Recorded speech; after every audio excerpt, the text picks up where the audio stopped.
Shake Them Ropes is here. It's Rob. It's Jeff. We're going to talk about some wrestling. We're going to talk about some off-screen media news with some wrestling promotions. We're going to debate who is the number 2 promotion. Has it possibly changed? We're not going to debate it that hard, though. We're going to talk about the women's tag team division being the main event of WWE. We're going to talk about Bronn Breakker, and we have a top 5 list to get to. But Jeff, we're going to go ahead and start with TNA Wrestling. Have we ever started in the last 10 years of doing this show week after week nonstop together as a unit? Have we ever opened up this show with TNA? But we're going to do it tonight because TNA, Jeff Hawkins, has a new media partner going into 2026. It is going to be AMC. And I want to know, Jeff, what was your reaction? And does this change any potential viewing habits for you? First of all, happy belated birthday. Oh, well, thank you. There. Yes. Thank you very much. I was on vacation as well, so it was one of those days where I came back. It's like, oh, I missed Rob's birthday. I feel so bad now. Guilt. No, it's one of the things about having a Thanksgiving week birthday. Yeah. I mean, in a few years, it'll be on Thanksgiving Day. It happens every once in a while. It's like, it's about the holiday. I can relate to the people who have like December 24th through 26th birthdays or January 1st birthdays or all these big holiday birthdays. It's like, yeah, if you have your significant other say something, it's a miracle. Anyone else, it's just not going to happen. My first thought was, man, it's a shame they're getting this deal after all the cool programming on AMC has already left for the most part. And even those longtime partners of AMC that you would thought would be there forever, like Vince Gilligan, is on to different venues now. Yeah, like what is the big AMC show? Do they have any Walking Dead spin-offs? They're still Walking Dead. There's got to be a Walking Dead or 2 that are still going. I don't know how popular they are anymore. But yeah, I don't know what the big AMC show is these days. I think it's going to be one of these things where AMC once again has to reinvent itself, and it'll be part of that, and we'll see if it goes or not. But I mean, I've been wrong about AMC for 20 years now, thinking like, or even 30 years, once they lost movies that they'd be done for. But they started doing original programming, and then it wasn't that good. And then they got Breaking Bad, and it was good. And then they got The Walking Dead. And I feel like Walking Dead was first, right? Like, I feel like Walking Dead started. I think so. I think you're probably right on that. Yeah. Walking Dead was the big thing that got into AMC, and then Breaking Bad started kind of slow because I didn't even get into it until the 4th season, like pretty late. It was a popular show, but I don't know how much ratings it did, like how many viewers it had right away. It probably didn't do huge ratings, but it's one of those things. But for TNA, this is an upgrade. So for sure. Good for them. For sure. It's a huge upgrade from probably their last several media partners. I want to go through the list. Not yet. I'm going to let you finish your point, but I want to go through the history of TNA Impact on TV. Yeah. I just, the thing that I noticed was, man, everybody loves it. You know what? Rising tide raises all boats until somebody that might challenge AEW. I don't think they're going to challenge AEW. Don't get me wrong. I don't think that, but they exist, and they are being propped up in some ways by WWE to be another company that can, and I guess the partnership's on. That was a bone of contention for exactly like 6 hours, but nobody who's an AEW fan is happy about this for some reason. I'm just like, let the guys work. It's fine. Yeah. It's like, oh, enjoy having a number 3 promotion on your television, AMC. It's like, yes, enjoy it. Yes, I mean, enjoy it. Please get some ratings for the channel because nobody's watching anything on that. Anyway, like Hell on Wheels from 12 years ago or something. There's an Interview with a Vampire TV show that's on AMC. The Walking Dead, Dead City. Yeah, there's an Interview with the Vampire. Okay. The Immortal Saga Returns is the call there. The Walking Dead, Dead City. The Walking Dead, The Ones Who Live. So there's a couple of Walking Deads. Walking Dead still walking. I guess there's a that's lot of Walking on Dead there. things. If you go onto the AMC website and TV shows, there's a lot of Walking Dead stuff. Yeah. But I don't know what else is new. Yeah, Walking right now Dead. it kind of feels like this is kind of all they have. Still walking. They're all walking. One of their featured shows right now, I mean, second on the list, because they, if I go back to the start here, when you go to the featured shows, that's taking too long. Their website's not super great to use. Featured shows, Best Christmas Ever, which I think is just a highlight of Christmas movies, because right now AMC is one of the Christmas movie channels. So pretty much all December. Oh, yeah. If you want to watch a Christmas movie, you're going to get a Christmas movie like every day on AMC. And then TNA Impact. Thursday Night Impact. They're promoting it. So when we ask what is the top show on AMC, it might be Impact at this point. It might be TNA Impact. So yeah, they are going to start on AMC on January 15th with a show out of Garland, Texas. Multi-year. A lot of people out there reporting 30 million. I think John Alba was the first with a lot of this on the TNA TV deal. So yeah, $30 million. I mean, that's a lot more than they were getting. They were getting basically zero because their ownership group was the owner of the TV channel they were on. Right. So they were not getting much of anything at all. But before I'm going to ask you about the WWE partnership, where you see that possibly going as TNA goes onto AMC, or if it doesn't go at all. We'll get into that. But this is the TNA Impact TV history, Jeff. Go ahead. Going back to 2004. The show is going to be almost 26 years old. Going back to 2004, they started on Fox Sports Net. This was the 10-minute time limit and Judges era, when they were a sports show. It was on at like 4 p.m. in the afternoon on Fox Sports Net. Based on whether there was baseball or local sports, it might shuffle. And they also had the pay-per-view weekly during this time, right? They had the pay-per-view weekly, but of course, we're just talking about Impact at this point. Right? Gotcha. We're just talking about the TNA Impact TV history, because that you go to pay-per-views and everything else. There's a lot more to go into. TNA Impact has enough on its plate. Okay, go for it. Before I go, how many media partners do you think they've had? How many channels has TNA Impact been on in the last 22 years? Take a stab at it. Probably had 6. All right, I'm going to tell you right now, it's over 10. Wow. Okay. Yeah. Name them, because I remember most of them. So Fox Sports Net was the first one. There was a brief time there where Fox Sports Net, they were leaving Fox Sports Net to go on to Spike TV, but in between for a few months, TNAWrestling.com and Sun Sports out of Florida. Okay. Is what they were on. This was like a few months before they started on Spike TV. And then Spike TV, in 2005, 2005, the start of 2006, Spike TV. And then, of course, Spike TV, that was their longest partner. Then they went to Destination America. If you're watching on the YouTube channel right now, I have 5 fingers up. That's 5. And I haven't even counted some of the like really small scale. I counted Sun Sports out of Florida, but there's been some small scale like internet partners that they've had in between here. Did I already do Destination America? I did, right? You just did, right. Okay. Pop TV came after Destination America. They were not on Destination very long. I think it was a year. So in 2016, they start on Pop TV. They go on Pop TV for a few years. 2019, they start on the Fight Network. The Fight Network was their media partner for a very brief amount of time. Okay, did I miss the TV Guide channel at some point? I don't know if they were ever on TV Guide channel fully. Okay. I don't have that on my list, but it's possible they were one of the offshoots that I didn't really mention.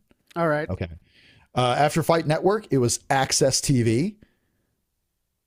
And then now we come to 10 with AMC. So they've had 10 media partners plus some offshoots. So over 10 in total for just TNA Impact. Just Impact. We're not talking about Explosion. We're not talking about the PLEs, the pay-per-views. We are just talking about Impact. This will be their 10 plus media partner in AMC.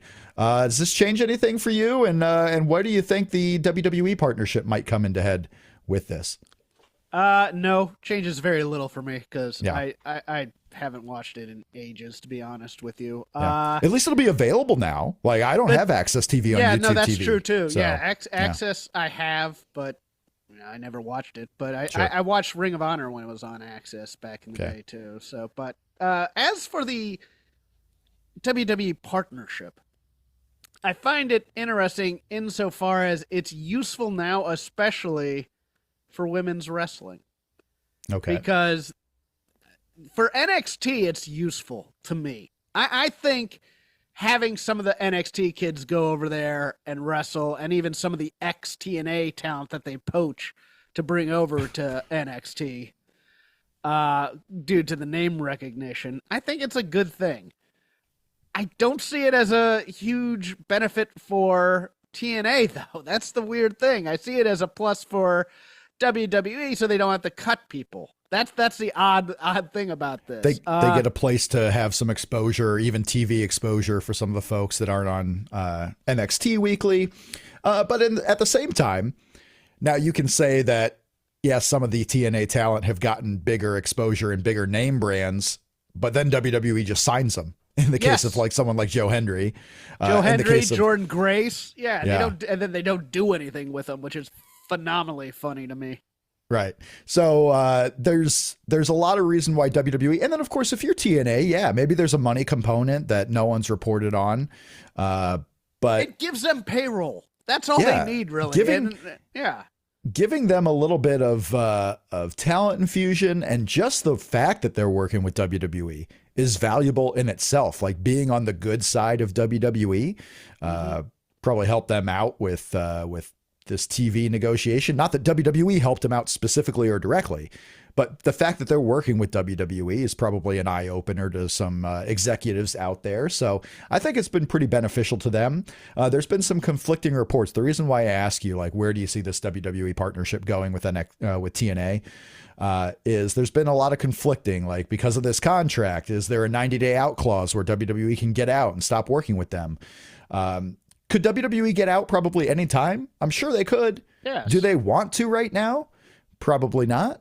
So it'll keep going as long as WWE wants it to keep going. Like TNA is not going to get in the endeavor of be like, okay, WWE, we've used you enough as we can use you. Goodbye. Like WWE will keep it going as long as they want. Oddly enough, the interesting thing are the conspiracy theorists about how would a Paramount deal and WWE's thing with TNA affect the way that they could somehow force AEW off of television and stuff like that. I'm just like, you guys are getting way too complex here. Well, and way ahead of yourself, because we're not quite there yet. Warner Brothers Discovery is putting itself up for sale. They're putting half of itself up for sale. They're putting the entirety of the company up for sale. We'll see where it lands. There's been a I think it was an all cash offer from Skydance for all of Paramount at some point. So we'll see. I mean, the landscape continues to be ever changing. I mean, Warner Brothers Discovery didn't exist a few years ago, and now here it is, the conglomerate that might be up for sale. So there's a lot of back end media stuff, but we got something tangible right now. TNA Wrestling will start on AMC in just over a month, in the middle of January. We'll see what happens. But yeah, I'm excited to at least have the option on Thursdays to check into it, because I did not have access. I was not paying monthly for TNA content. So they got some good talent there too. Like, they got a ton of good talent on there. Great. I mean, they got a ton of good talent, and I've been a Mike Santana guy for a while. Now I know there's some weirdness going on with him over the last couple of months, but we'll see. We'll see what happens with Mike Santana. I thought he was a guy that could have, become that single star in AEW. The likes of a Hangman Page, the likes of a Swerve Strickland could have been one of their go-to top singles guys at some point. And we'll see what happens with Mike Santana and TNA, and a potential continuation of the NXT partnership. Let's go ahead and get to WWE Raw. Some of the big notes from WWE TV this week. Jeff Hawkins, I want to talk about a tweet you sent out. Oh God. Okay. While Raw was going on, and we'll talk about this segment. We'll talk about one of the very few follow-ups out of Survivor Series, all coming together with the vision with Bronn Breakker. You sent out this tweet. Bronn would be a top 3 AEW talker behind Mark Briscoe and Samoa Joe if Bronn Breakker were in AEW. So let's talk about the promo for Monday, why you were so motivated to send out that tweet. Bronn Breakker versus CM Punk is going to happen in January on Netflix for the title. But what are your thoughts on the follow-up out of Survivor Series here with Bronn Breakker and that segment that motivated you to tweet? Longtime listeners of Shake Them Ropes know that I did a little bit of acting teaching back in the day, and I've done a lot of promo deconstruction over the years here, with Rob, without Rob, doesn't matter. I've always been here. Yeah. Bron Breakker started his promo. I'm upset. Which I'm like, yes, that's what I want. I want you to feel have an emotion and then explore it and heighten it. I'm mad. Let me tell you why. And let me get more mad as I'm reliving why I'm so mad. It's the simplest thing in the world, and it was personal, and it built the fight, and it was awesome. Now I've now had an argument, and I've kind of changed a bit on whether or not the fourth wall breaking about the, hey, when I saw you backstage at WrestleMania, you said, let's see if we cut a promo, kid. But it was still personal, and it still made it that. But, man, this made me excited to see this match because if you watch that Survivor Series match, Bronn almost broke his neck. Right. He's angry. Early on, too. Early on. And it's like, you know what? I'm going to take everything from you. And I'm going to kick your ass. And I'm like, that's all I want. All I want in a promo for wrestling, for the most part, is to hear, I hate you and I want to beat you up. It doesn't matter how you say it. Yeah. It just matters that you have some emotion behind it, and I believe you. As opposed to, like, the WWE exposition. Last week at WrestleMania, I did the... Shut up. Tell me how you feel and tell me what you're going to do. That's all I want out of it. And I loved it. I love this promo. Yeah. And of course, it was set up by Paul Heyman and Bron Breakker being backstage. Like, let's go talk about how my guy pinned your world champion and what will come of it. Right. So they explain, something's going to come of it. And then they come out on TV to tell us what's going to come of it and why it should matter. And I think people were excited about Bron Breakker and CM Punk more than they were before that promo happened. So, yes, Bron Breakker. Superstar moment. I'm not upset about the fourth wall breaking because remember at that time there was no Vision yet. Right. Bron Breakker wasn't really anti CM Punk at the time. They could have been backstage just chitter chattering what was going on at WrestleMania before CM Punk had Paul Heyman turn on him, and then the Vision was born.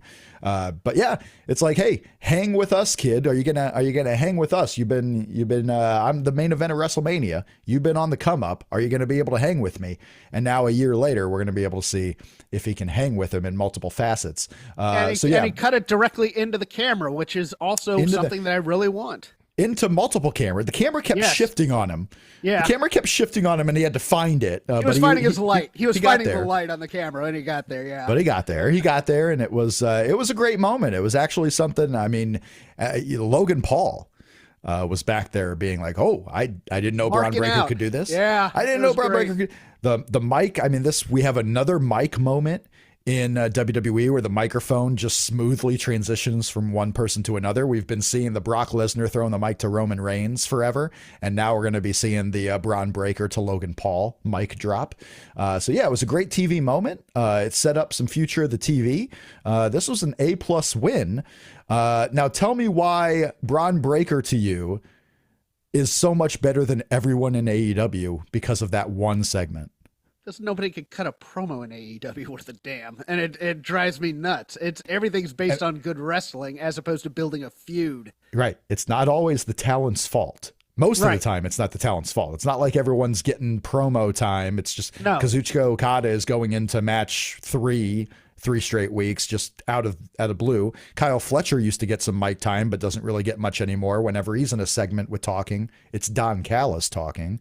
No, but look at the big promo yesterday that got all the kudos, and I'm like, no, this wasn't that good even. And I like both those guys in promos, but Samoa Joe did the basic CM Punk, Bryan Danielson, Eddie, you're an underachiever, and he didn't really sink his teeth into it. It was just the basics. And then Eddie half-assed, I need to cut this promo and take a nap. And this is something that Shake Them Ropes has been hammering for ages. There is one babyface promo in AEW, and it's I want the real you. And not this guy here. It's like every heel is a fraud in AEW. And it's like, oh, we need to cool down the hatred for a fight. Because this isn't the real heel. No, instead it's I want the real you and let's have a good match and steal the show. And you're just like, oh, it takes me so out of AEW promos. AEW is about the wrestling until Swerve Strickling is burning houses down or Hangman Page is burning houses down and they're about to steal kids out of the baby crib. Yeah. I mean, sometimes it goes from 0 to 60 like It that. was so disappointing because like I do love the Samoa Joe in a suit looking like $1 million promo. Those are always money to me. And I was like, bet you wonder why I'm not out here in a suit. I was like, okay, cool. Joe's going to be able to sink his teeth into this. And then he doesn't sink his teeth into it. It was just like, hey, let's do a quick promo to remind you we're fighting at Winter is Coming. And let's get to the matches because TK has a bunch of them. I'm just like, ugh. Yeah. I noticed you didn't put Hook on your best talker top 3 either. No, I don't know. I didn't. Maybe Eddie Kingston fell down and now Hook is in the top 3. He improved. Hook improved last week or yesterday, and I thought Adam Page had a really good promo because he started angry, and that's always a note that I tell for him. Is once he gets going, when he has that emotion behind him, he's great. It's just getting there is the problem half the time with him. All right. Well, this motivated me, Jeff Hawkins, to create a top 5 list of AEW promos. These are the best talkers in AEW. The top 5 AEW promos, if we include Bron Breakker. Okay, let's go with it. Well, let's see if he's in that top 3 with a Mark Briscoe or Samoa Joe. I got some honorable mentions to make sure that people aren't thinking I forgot somebody. I got some honorable mentions. I'm going to put Pac as an honorable mention for the best talkers in AEW, especially lately. Pac has been really killing it, and he's about to be the leader of the former Blackpool Combat Club, the Death Rider. He's about to be the leader because this week on AEW TV, Jon Moxley was defeated by Claude. He's going to get beat by all of them. He's going to get beat by every single member. Somehow Daniel Garcia is going to beat him. Somehow Yuta's going to beat him at some point in some type of match. But he is going to be the new leader, Pac is, of the Death Riders. So we'll give a chance to have some even more mic time. I'm really liking Pac so far since his return, which is the usual case before he breaks an ankle. So let's see how far he goes. Toni Storm is an honorable mention. Toni Storm, fun. Every time she's on TV and she's got a microphone in her hand, I want to watch it. But is it going to sell me on anything she does wrestling? No. It's at this point, it's not. But I like her with a microphone in her hand. I don't know if this person's actually in AEW anymore, so she's on honorable mention to me. Britt Baker. I like her. I like her talking. I would like to see her on TV at some point in the future, or at least know what's about to happen. I put Jon Moxley on my list. When I debated this, I actually thought about putting him in the top 5, but he's just not that guy on the mic over the last year that he was the previous couple of years. I have Mark Briscoe and I have Eddie Kingston because a lot of times they can get really real. And then a lot of times you're just wondering, like, what is the point of this with both of them? And you had a little bit of that on Dynamite. So let's get into the top 5 promos in AEW. If we include Bron Breakker. Number 5. Okay, hold on. Let me ask you, are you including managers in this? I'm including everyone in AEW. Okay, cool. Okay. Everyone. Okay. That could include Excalibur might be on this list. He's not. Spoiler alert, he's not. Spoiler alert, he's not. Number 5, Christian Cage. Christian Cage has been all microphone over the last 2 years, and it's some of the best stuff that he's been doing. I would love to see him, not so much in the ECW arena, but in those venues, and especially what happened in the ECW arena when he was calling out FTR's fathers, and the crowd just go, like, they still love the father gimmick with Christian Cage. So he's number 5. Number 4, and this might surprise you, but he's dropped a little bit just because the last few months he was on TV haven't been that great. I don't think he's been really motivated. He hasn't really had that top tier program to really do the best on the mic. And he's been gone for a few months after that. MJF is number 4 top promo guy. Number 3, this was a guy that I was considering at number 1 on Monday when I made this list. And now he's number 3. That's Samoa Joe. Samoa Joe is number 3 on the best promo. So now we have Christian out of the way, MJF, Eddie Kingston, Jon Moxley out of the way. Who do you think my top 2 could possibly be? If we include Bron Breakker. Are you really going to put Braun as 1 just to troll people? I don't know what I'm going to do yet. I don't know. I got ideas. I'm definitely not reading my list. The other one you're putting either Callis or Stokely, I think. Number 2 is Bron Breakker. Okay. Bron Breakker is a top 2 talker in AEW if we include Bron Breakker. I have him at number 2, that promo, but also the crowd's come alive for the badass gimmick. The crowd has come alive for the barking gimmick. The crowd has come alive when Bron Breakker comes out there and has something meaningful to do. And he's starting to look. he's starting to look a little bit, not so much like Batista in Evolution, but he's starting to look like he's not on the same level as Bronson Reed. He's like the leader of the group without ever focusing on him as the leader of the group. But they're about to. But he is the leader of that group, of all four of them. The people are excited to hear from Bron Breakker. So he is number 2. And then 1 has been consistent since the very start of AEW, gave AEW pay-per-views and the shows a real air of significance. And just from literally start to finish on the shows, this is a voice that I want to be able to hear. And I've liked him when he's been in WWE. I've liked him when he's been in other companies as well. Number 1 best promo talker in AEW is Justin Roberts.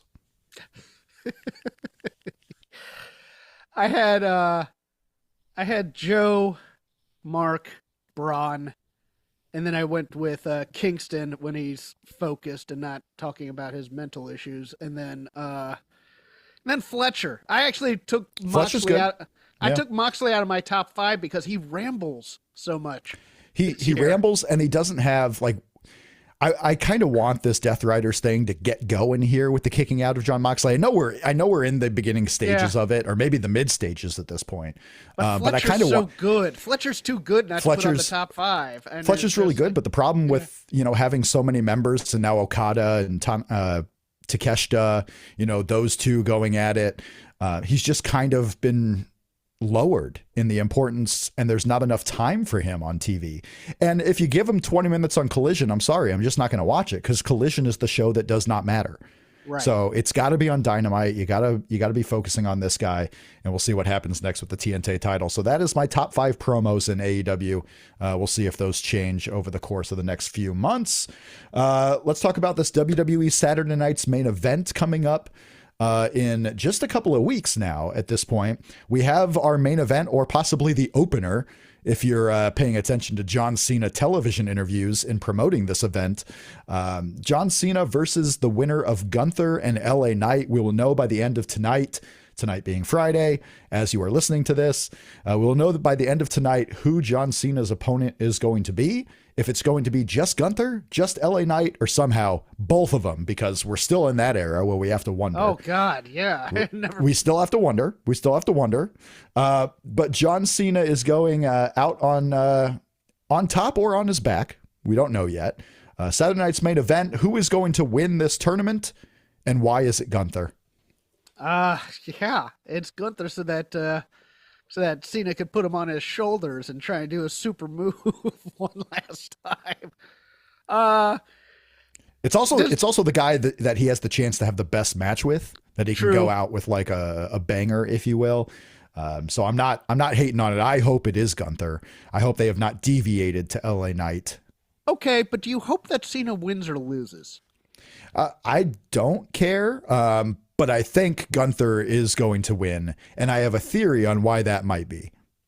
Okay, because I thought after Cena lost the Intercontinental title back at Survivor Series, I thought the need for him to lose this match wasn't necessary. I think he should. The need for him to win it isn't necessary either. Like, what is John Cena winning and beating Gunther going to do for the next year of WWE? And who's going to care? Who's going to care that John Cena lost his final match? Like, who? Yeah, but it just feels like a brand new day where it's just like, yeah, we want the happy moment and the happy ending coming out. I agree he should lose. Don't get me wrong, but I think they're going to have him win. I think the happy moment is what comes after the match, the result of the match with John Cena in the ring. It sounds like John Cena was on, I think it was Kimmel, or it was somebody, maybe it was Stephen Colbert.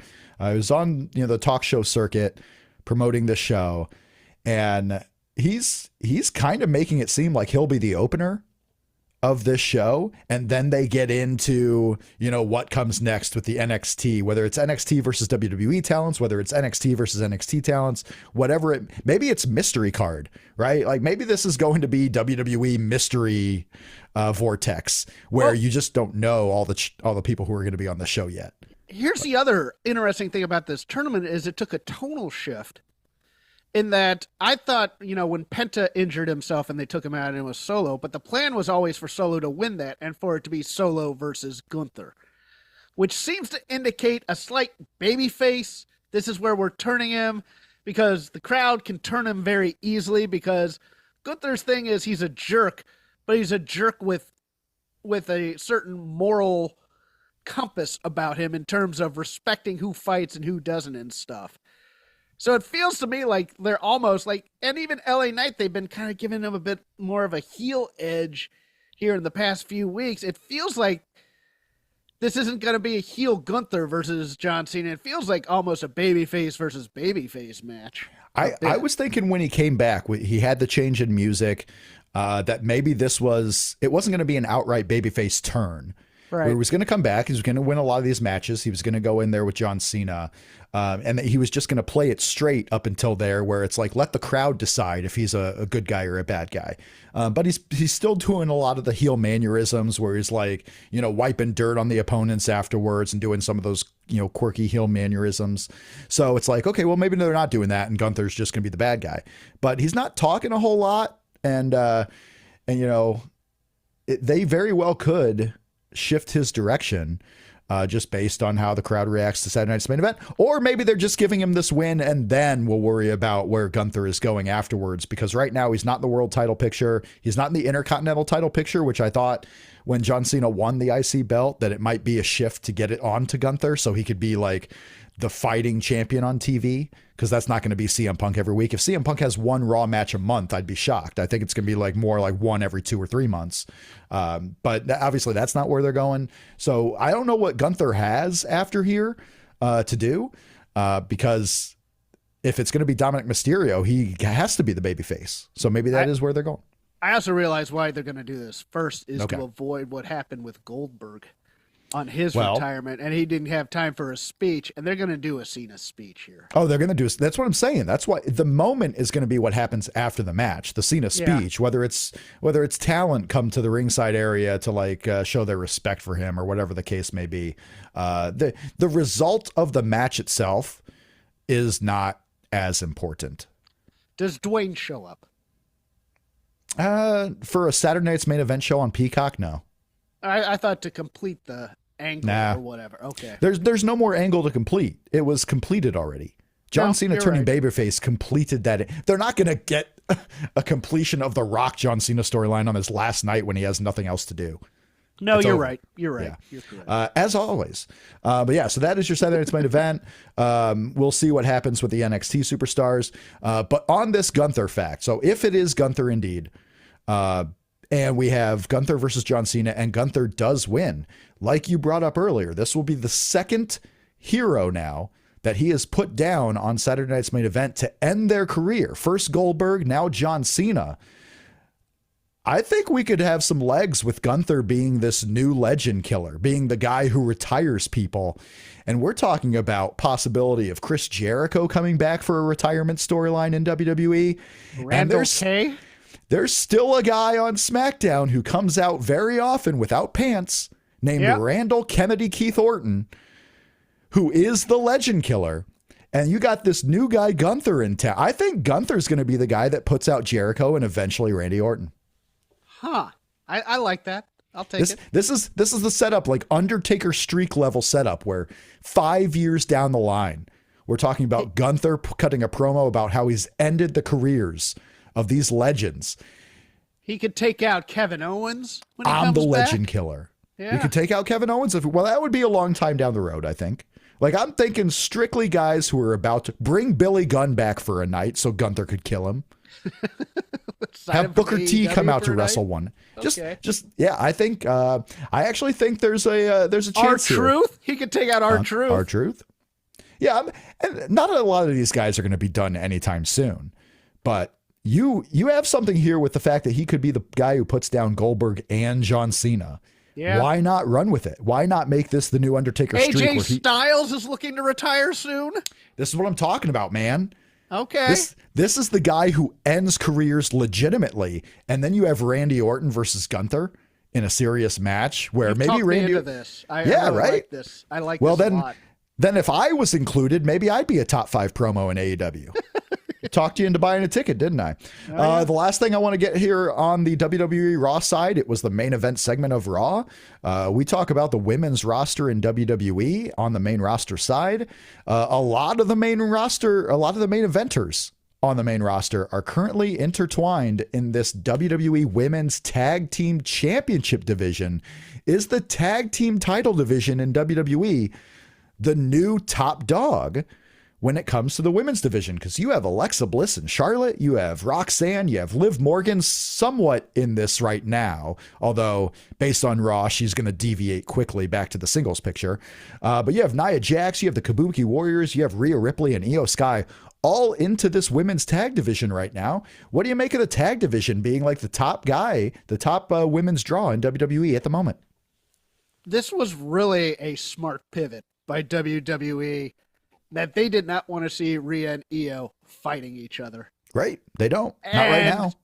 And it is, it has taken off in ways I haven't seen. Because like the Kabuki Warriors are phenomenal. Yes. Heels for this division and everybody chasing them. And it's even brought up, like I hated the Bayley split personality story with Lyra, but it feels like Lyra has caught on to what Bayley is and is now controlling that for her own gain, which makes it interesting.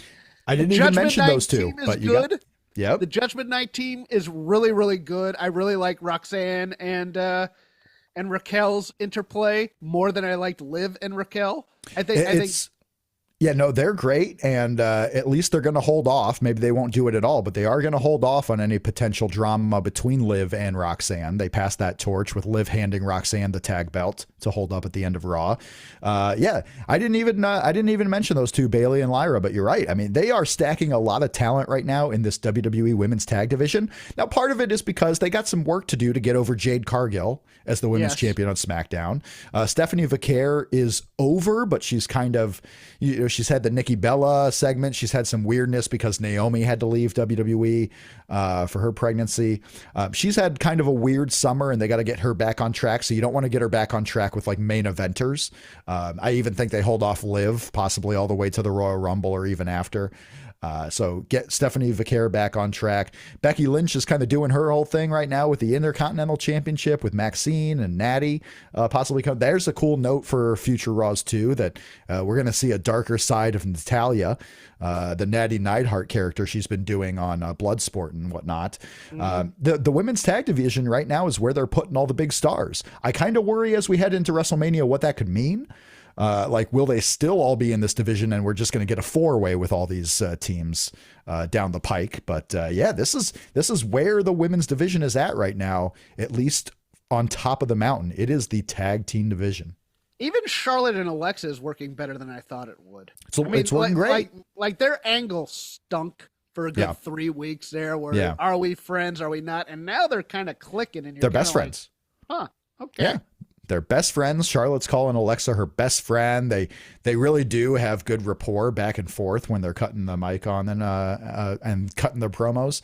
It's been interesting, and it is a good way. You talk about Rhea and Io Sky. It's a way to keep them separated, but also together. That they're not going to be fighting each other. You save that for when there's a singles title down the line. Alexa Bliss, Charlotte, save it for a singles title. You have a big smile on your face. What did you just think of that you really want to say? All I'm thinking is they do this 4-way, and all 4 teams turn on each other, and those are the Mania matches. Well, I mean, this is Triple H's WrestleMania, so there's not going to be 4 women's singles matches even spread out over 2 nights. Yeah, okay. That's not going to happen. If there are more than 2 women's singles matches, because I do think that you're going to have some high-level tag team matches on the show. You might even have one each night in the women's division, but I do not see 3. I see both women's titles, maybe with the Intercontinental title, if they get Maxine up to something big. That I could see something there. Maybe you do Becky and AJ at WrestleMania as a singles match. You know what? I take that back. Maybe you might see 4 women's singles matches, but it will not be all the tag teams breaking up. I can tell you that right now. No, it won't. It's just one of those funny things where it's like, these are all the singles matches they were planning at one time, and now they're all tagging together. Maybe in Vince's WWE, just break up all the tag teams. Why am I paying 2? Who's the star here? Yeah. Who is the star? Jannetty? Which is really cool why this WWE Women's Tag Team division is on top right now, because with Rhea and Io, they're both the star. With Bliss and Charlotte, they're both the star.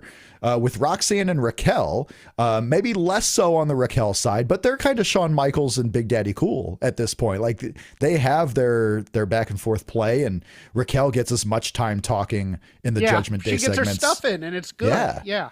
So there's a lot of big names in this division right now. A lot of big things happening on Raw. I would say Raw versus AEW Dynamite. You had some good wrestling on Dynamite, but Raw was the better show overall because you pushed a lot of storylines forward. And we didn't even talk about the mystery attacker, Jeff, from Survivor Series. Who's the mystery attacker, and why, oh why, is it Austin Theory?